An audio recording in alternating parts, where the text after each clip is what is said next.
Hello, fellow peasants. Today I'll be reviewing John Carpenter's The Thing.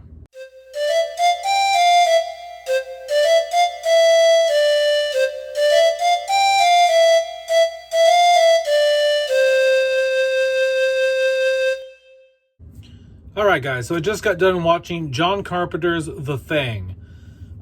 This movie has Kurt Russell in it, directed by John Carpenter. Director of photography, once again, is Dean Cundey, an amazing cinematographer that worked with John Carpenter also on the first two Halloweens, and I think Halloween 3 also. Every time I watch this movie, I like it more and more. First time I ever saw the movie was like 4 or 5 years ago. I came to the movie late, but I really dig it. Basically, what the movie is about, you have some scientists doing some studies down in Antarctica, U.S. scientists, and the movie starts out with a shot of a helicopter flying around, shooting at a dog. Eventually, the helicopter and the dog make their way towards the U.S. Campsite where the U.S. scientists are, and the helicopter is Norwegian. And the Norwegians have a camp an hour away from the U.S. campsite. And they're shooting at the dog. They're throwing bombs, dynamite and shit out of the helicopter of the dog, trying to kill this dog. And they make it over to the U.S. campsite, and the Americans are like, they have no clue, like, why they're trying to kill this dog. They think they've just lost their minds, and the Norwegians have cabin fever or something. And they end up killing the Norwegians, and through some sort of misunderstanding, and the dog ends up staying at the campsite with the Americans, and they put the dog into a kennel with these other dogs. And then throughout the film, you are guys constantly guessing who's the thing, who's not the thing, because the alien in this movie transforms. It imitates whatever life form that it digests. So basically, what the Norwegians were shooting at, it was the alien that had imitated the dog, and they knew that the fucking dog was an alien. So they were like trying to kill this thing. The Americans did not understand.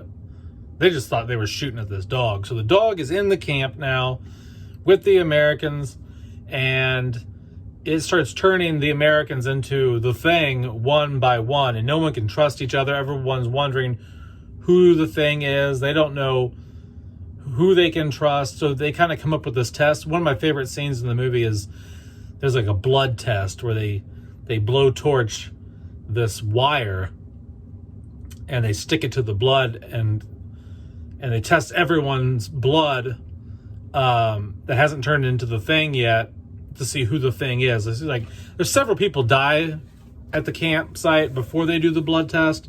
Once they get around to the blood test, everyone who's remaining, they're like, all right, we're going to find out. And that scene is just filled with tension.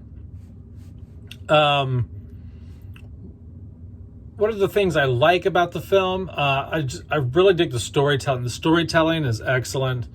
I mean, you just have this claustrophobic situation where you're trapped, you're in Antarctica, you're on this remote little military operation campsite thing, and it's just you and like 5 or 6 other guys, and there's this fucking alien that you don't really know it's an alien until it like manifests or shows itself, because it's imitating all the dudes that you live with. So you don't know who it is, when it is, you know. So the suspense is just like, it's on like number 11 in this film. It's just like ratcheted up, you know, because you're just constantly on edge, like, okay, who the fuck is it now? So I like the story. Acting's top notch. And funny enough, for how serious the material is and how creepy the material is, There's a lot of good humor in the movie. I mean, one of the last lines Kurt Russell has is like, "Well, fuck you too," to the alien, you know, and he throws a big stick of dynamite up its ass, you know, and just blows it up. I really like the cinematography. Once again, Dean Cundey does an awesome job. The lighting, the black levels in this look really good. I don't have the 4K. I know the 4K is on Amazon and it's dirt cheap, but I'm just, for some reason, I haven't gotten around to that yet. So I just have the standard Blu-ray right now. But even so, even on the standard Blu-ray, Dean Cundey's cinematography looks excellent.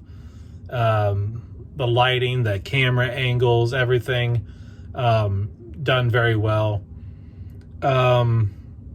And the special effects in this, I mean, shout out to whoever did, I can't remember, I looked in the credits and I can't remember the name now.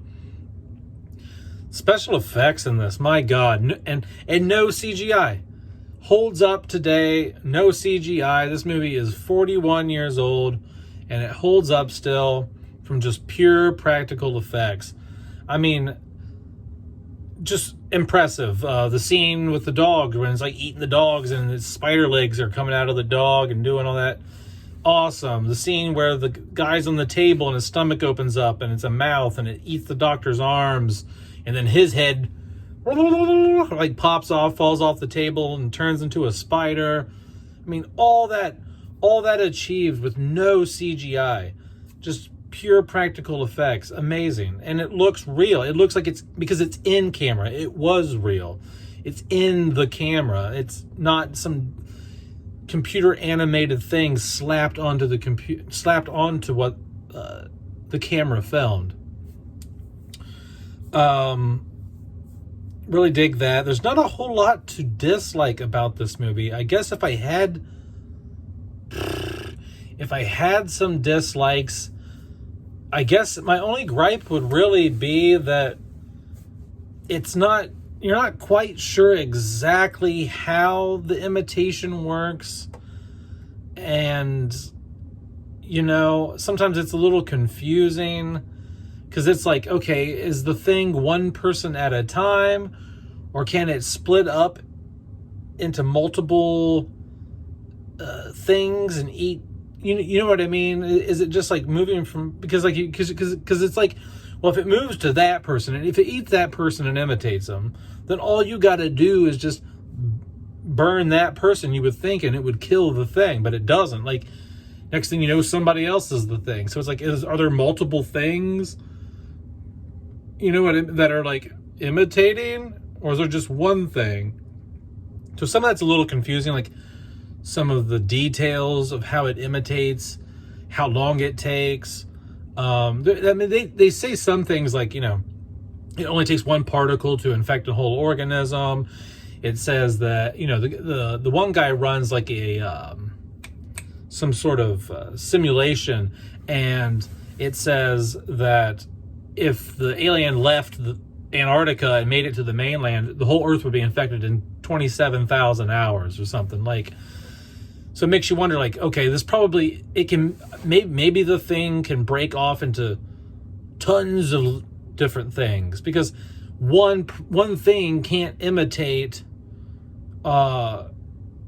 everyone on the planet. You know what I mean? Like, this thing is going to have to split up into multiple things to take over the whole planet. Because if I'm an alien right now, right? I'm an alien right now, and I want to imitate this paper towel roll, and I take it into me, right? And then I become the paper towel roll.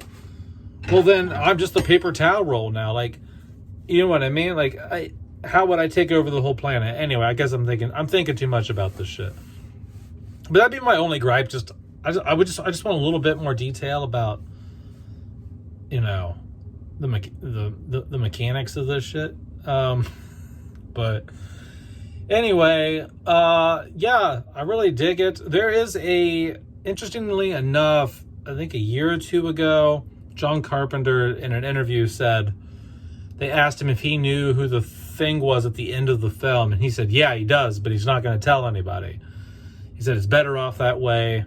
He was sworn to secrecy or something like that. I don't know. He said something like the gods came down and swore him to secrecy, saying some stupid, crazy shit. So it doesn't look like he's going to tell us, but there is a legend or some sort of like rumor that throughout the film, Dean Cundey and John Carpenter or whoever used lighting to tell you who the thing was. And so basically what this theory says, this theory is that if someone has a gleam in their eye, they're not the thing, because the gleam is a symbol of humanity, and it's the people in the movie who don't have a gleam in their eye or a light in their eye that are the thing. If that is true, which who knows, but if that's true, I was watching closely at the end of this film just to see who the thing would be at the end of the film if this was true. And Kurt Russell is human at the end. Kurt Russell has a gleam in his eyes. But the other dude that he's with at the very end, Childs, or I think his last name is Childs. Childs doesn't have a gleam in his eye. Now, is that theory bullshit? Who knows? Only Dean Cundey and John Carpenter know whether they incorporated some sort of special lighting into the eyes and to give that signal or that, heads up to the audience.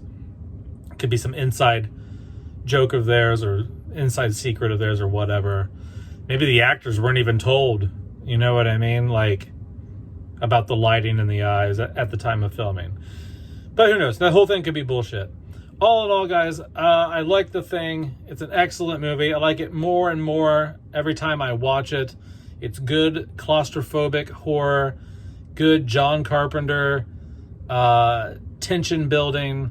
It's one of my favorite films from John Carpenter. I'm not a huge John Carpenter fan, really. He's more miss than hit with me, but I really do love The Thing. It's very good, and I watch it. I've been watching it every year for the last 4 or 5 years, and surprisingly, I haven't reviewed it yet. And I just finally reviewed this thing because you guys voted for it. It was between this and Alien, and the community post I put up. I had like a little poll for you guys or whatever, and you guys voted for The Thing overwhelmingly. So thanks for voting. I like doing those. Those are always fun. And let me know down in the comments below whether you like The Thing, you don't like The Thing. If you've seen the original from the 50s, that was actually on TV on Halloween 1978. Or you like the 2011 remake of this one. So let me know what you think about all three, I guess. Whatever. Down in the comments below. All right, peasants. Peace out. Bye-bye.